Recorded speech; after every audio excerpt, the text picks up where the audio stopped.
Jamaah, oh jamaah, Alhamdulillah. Alhamdulillah buat jamaah yang baru bergabung. Hari ini kita sedang membahas tema tanda orang baik menurut Allah dan Rasulullah. Masya Allah tadi di segmen 1 sudah dijelaskan sama guru-guru kita kalau tanda orang baik yang pertama adalah kita selalu mengingat kalau Allah itu maha melihat. Lalu yang kedua adalah kita belajar Al-Quran bagaimanapun kondisinya dan kita juga mau mengajarkannya kepada orang lain. Dan yang ketiga adalah berbagi makanan kepada orang lain. Masih ada lagi tanda-tandanya? Kita pelajarin lagi pagi hari ini. Saya langsung mau tanya lagi nih jamaah sama guru saya Ustadz Ahmad kan. Ya, Mas Doni. Ustadz lebaran di mana Ustadz?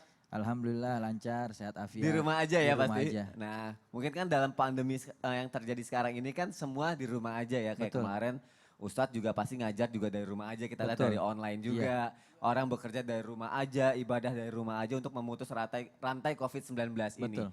Tapi di balik semua itu kalau menurut aku pribadi ya Ustadz, aku ada hikmahnya sih. Aku jadi bisa sholat berjamaah sama keluarga. Iya. Mungkin kan dulu kalau ya kita sholat berjamaah, tapi kan gak sesering kalau sekarang karena kita di rumah aja. Betul. Akhirnya banyak waktu untuk itu Ustadz. Nah aku pengen tahu nih, bener gak tanda orang baik menurut Allah dan Rasulullah adalah kalau kita sholat berjamaah. Gimana Iya. menurut Ustadz Ahmad kan? Bismillahirrahmanirrahim. Kita semua diuji oleh Allah Subhanahu wa taala. Setiap manusia tidak luput daripada ujian. Dan Allah Subhanahu wa taala tidaklah memberikan ujian kepada hambanya melampaui daripada batas kemampuan hambanya. Dan setiap kado dari Allah Subhanahu wa taala itu tidak selalu terbungkus dengan indah. Terkadang dibungkus dengan musibah tetapi di dalamnya banyak sekali manfaat dan hikmah. Dan salah satunya ini ujian dari Allah Subhanahu wa taala yang sedang kita alami, bahkan seluruh dunia mengalaminya. Ini luar biasa.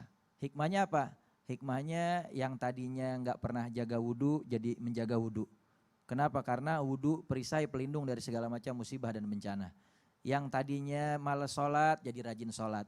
Yang tadinya cinta sama dunia jadi ingat mati. Jadi banyak muhasabah diri. Dan yang lebih-lebih dahsyat lagi, setiap kepala keluarga mereka Allah rubah menjadi imam dadakan di rumahnya masing-masing. Yang tadinya bahkan imam Idul Fitri ya. Bahkan yang tadinya mungkin sedikit hafalan Qur'annya jadi mulai banyak menghafal Al-Quran lagi. Kenapa? Karena khawatir ketika menjadi imam anaknya yang betulin bacaan Qur'annya. Ya, makanya sholat berjamaah ini luar biasa. Ya, hikmahnya besar banget. Ya, banyak orang tua yang akhirnya berjamaah dengan istrinya, anak-anaknya di rumah sholat 5 waktu. Dan ini juga salah satu tanda orang-orang yang baik menurut Allah dan Rasulnya Nabi Muhammad. Di dalam hadis riwayat Imam Tobari, Rasulullah SAW bersabda, kata Rasulullah, khiyarukum alyanukum manakiba fi shalah. Wa ma takhatta abdun khutwatan a'dhama ajran indallahi ta'ala min khatwatin masyaha rajulun ila furjatin fi shaf fasadaha. Kata Nabi Muhammad, sesungguhnya sebaik-baik kalian itu adalah orang yang paling ringan pundaknya ketika melangkahkan kakinya, tubuhnya untuk sholat berjamaah.